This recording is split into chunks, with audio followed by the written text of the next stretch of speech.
السلام عليكم، انا احمد المصري مصمم جرافيك. الحمد لله بفضل الله بقالي فتره كبيره جدا بنزل فيديوهات على التيك توك. المردود بتاعها كان كويس جدا مع الناس المصممين في مجال التصميم والطباعه. ناس كتير جدا منهم طلبوا ان انا اعمل لهم فيديوهات تعليميه تخص التصميمات والمطبوعات الورقيه، فان شاء الله انا قررت ان انا اعمل سلسله من الفيديوهات اشرح فيها ازاي صممت التصميم ده وازاي نجح معايا في السوق وازاي عجب العميل من اول بروفا، وهنتعلم ازاي نجيب افكار من حيث المطبوعات ونظبط مقاسات الطباعه علشان تكون جاهزه على الطباعه مباشره. فان شاء الله تكون سلسله كويسه جدا تفيد كل المصممين المبتدئين في المجال، وتكون سلسله مستمره ومرفوعه على اليوتيوب مجانيه لكل الاشخاص. فكل اللي عليك تعمله انك تضغط لايك واشتراك في القناه وتنتظر سلسله الفيديوهات القويه جدا اللي هتفيد كل المصممين المبتدئين في مجال الديزاين والطباعه. فيلا بينا ندخل في التفاصيل، يلا بينا. ان شاء الله زي ما انت شايف كده هو ده الغلاف اللي احنا هنشتغل عليه. هو غلاف مدرس كيمياء، واحنا عاملين له واحد فيزياء برضه هنعمل له عليه درس تاني. زي ما انت شايف كده الغلاف في قلبه اللوجو بتاعه وفي قلبه الالوان الجديده. احنا كل سنه بنعمل له الوان جديده. هو ده اللوجو بتاعه، يعني شغالين عليه بقالنا مثلا اكتر من 5-6 سنين. انا اللي عامله له برضه من حوالي 5 سنين او 6 سنين. طبعا الغلاف هو الغلاف انطبع، هو غلاف مذكره. اول حاجه بنستخدمها او بنعملها في اي ديزاين او في اي حاجه تخص التصميم هو المقاس. اول حاجه بنبداها ده غلاف E3.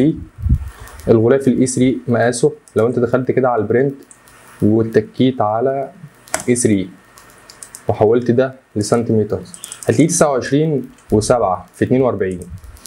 طبعا لازم يكون في زيادات. الزيادات دي مثلا الارتفاع بتاعه هو الورق الداخلي بتاعه ستاندرد 29.7، ده الارتفاع بتاعه. هنخليه مثلا 30 علشان القص. 42 هنخليها مثلا 43. الريزوليوشن في اي مطبوعات ورقيه هو 300 ريزوليوشن 300. الكالر مود هنخليه CMYK. CMYK ده هو الوان الطباعه اذا كانت اوفست او كانت ديجيتال. طبعا احنا عملنا 43 دي اللي هو مقاس العرض بتاعه علشان التانية او الريجة اللي هي في النص اللي هي كعب الغلاف او كعب المذكرة. طبعا هنضغط كرييت. طبعا الغلاف كده بالطول هنخليه بالعرض. تاني حاجة بعد المقاس هو الهوامش. الهوامش دي اللي هو الهامش او الداير ما يدور بتاع الغلاف او بتاع الفلاير او بتاع المنيو الى اخره. حتى الكارت الشخصي، الكتالوج، اي حاجه تخص المطبوعات الورقيه لازم يكون ليها هوامش. الهوامش دي بنعملها ازاي؟ حاجه اسمها امانات. لو دخلت على ويندو، لو دخلت على فيو واتكيت نيو جايد هيديك هوامش داير ما يدور. هنا 1 سم فوق 1 سم شمال 1 سم تحت 1 سم يمين، وفي النص بتعمل 2 هامش المسافه ما بينهم 1 سم وهتضغط اوكي. يبقى انا كده عملت هوامش داير ما يدور في الغلاف، وعملت اللي هو في النص كده زي ما انت شايف كده ده الريجه او الكعب بتاع المذكره علشان الورق لما ينتني يبقى ده كعب 1 سم ما ياثرش على عرض الغلاف. طبعا الغلاف ده انا مصممه وكانت فكرته جاهزه في دماغي قبل الشغل. هو الغلاف بسيط جدا. انا واخد لو خدت بالك هنا ديت ارضيه عاديه باك جراوند جايبها من على فري باك. لو خدتها حطيتها هنا كده يعني اعتبرني انا حملتها او كده من على جوجل. وطبعا انا وهو متفقين ان احنا هنحط صوره في الغلاف من قبل ما اشتغل فيه. دي كده الارضيه.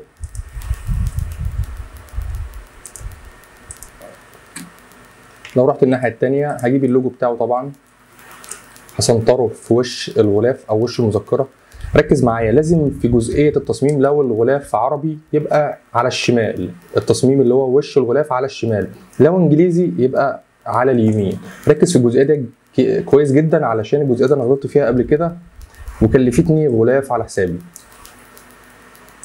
طبعا هسنطر دي في النص في وش المذكره. اللوجو بتاعه هو اللوجو طبعا واخد دروب شادو برتقاني وواخد دروب شادو اسود كمان. هنروح ناخد السلوجان بتاعه.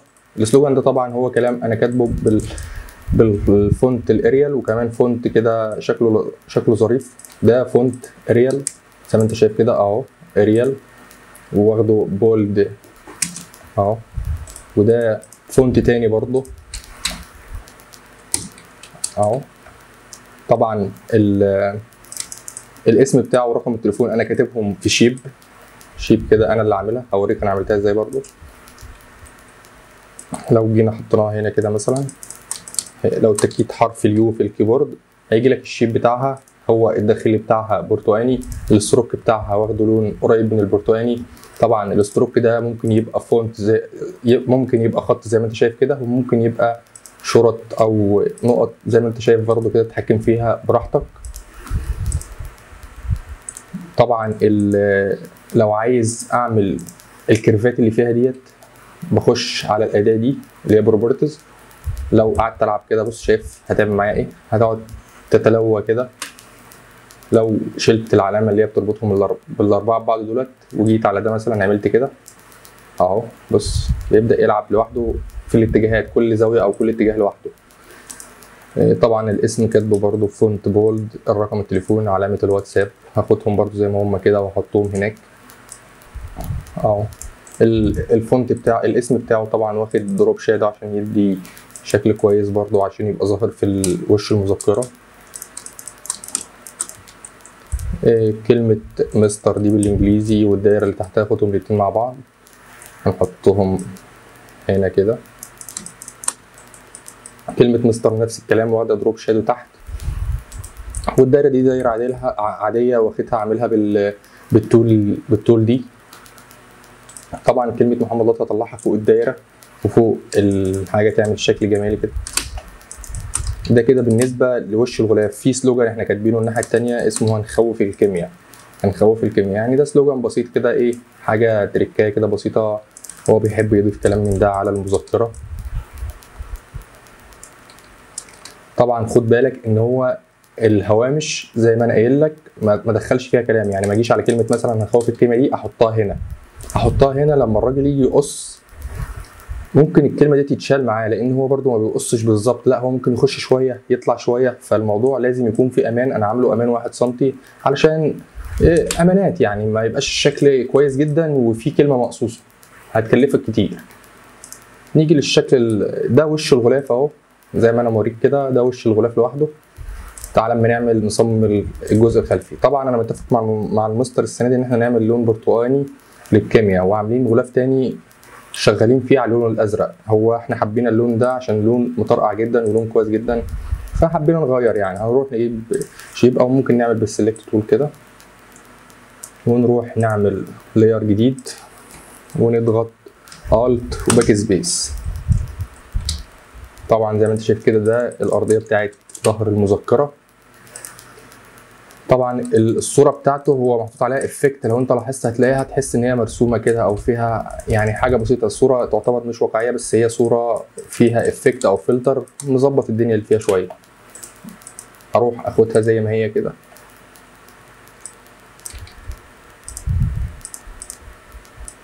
اهو.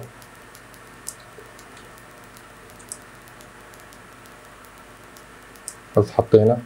هوريك طبعا ازاي تعمل ستروك زي اللي هو محطوط وراه ده كده. تعالى اما ننفذه مع بعض هناك.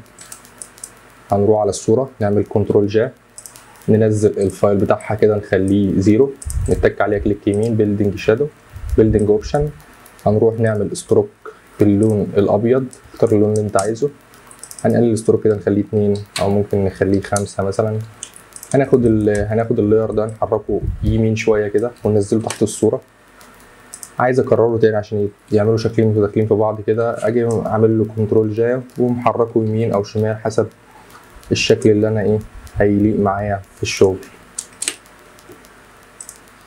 هنروح هناك. طبعا ده كلمه مستر لطا انا كاتبها بالفونت الاريال، انا بحب الفونت الاريال جدا، فونت ظريف ولطيف جدا يعني بصراحه، والكلام فيه واضح.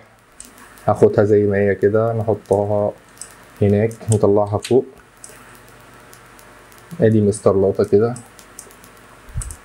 طبعا في باركود احنا عاملينه له، لو سحبته هيوديك على قناه اليوتيوب بتاعته هو شخصيا.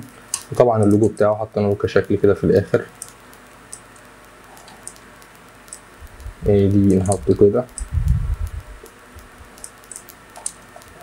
خليني حذر برضو من الهوامش. الهوامش دي حاجه خطيره جدا، وحاجه بتطلع يا الشغل حلو جدا يا الشغل وحش جدا، فنركز في الجزئيه دي. حاول تسنطره في النص عشان يبقى في نص في الظهر بتاع الغلاف في المنتصف، وبكده يكون الشكل النهائي. وطبعا انا عملت له موك اب، لو جيت اوريك الموك اب اللي انا عامله له، وهنا حطيته له على لوجو وهنا حطيته له على موك اب زي ما انت شايف كده، علشان يديله بس شكل او شكل تخيلي للغلاف بعد الطباعه. وكده الدرس الاول خلص، وان شاء الله لو في اي استفسار او في اي كومنت ممكن تكتبه لي تحت في الكومنتات، وما تنساش تدعمني بلايك علشان اقدر استمر معاك واديك دروس اكتر مفيده.